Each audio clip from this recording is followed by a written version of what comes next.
প্রতি বছর উচ্চ মাধ্যমিক পরীক্ষার ফলাফলের পর দেখা যায় প্রচুর শিক্ষার্থী কেবল আইসিটি বিষয়ে অন্যান্য বিষয়ের চেয়ে কম নাম্বার পাচ্ছে। অন্যান্য বিষয়ে এগিয়ে থাকলেও তাদেরকে পিছিয়ে পড়তে হয় আইসিটি বিষয়ে কম নাম্বার থাকার কারণে। এর কারণ কি? এর সবচেয়ে বড় কারণ হচ্ছে শিক্ষার্থীরা আইসিটি বিষয়টিকে ভালোভাবে আয়ত্ত করে না। ফিজিক্স, কেমিস্ট্রি, অ্যাকাউন্টিং কিংবা ইকোনমিক্সের মতো মেইন বিষয়গুলোকে যতটা গুরুত্ব সহকারে তারা পড়াশোনা করে, আইসিটিকে সেভাবে পড়াশোনা করে না। ধরেই নেয় পরীক্ষার আগে একদিন পড়াশোনা করেই তারা পরীক্ষায় ভালো করে ফেলবে। পরিণতি দ্বারাই ফেল কিংবা খারাপ জিপিএ।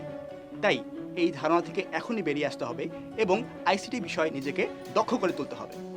কি দক্ষতার কথা শুনেই ভয় পেয়ে গেছো? ভাবছো অনেক পড়াশোনা, অনেক পরিশ্রমের কাজ? না, একদমই নয়। ভালো নম্বর পেতে সারাদিন বই নিয়ে পড়ে থাকার কিন্তু দিন শেষ।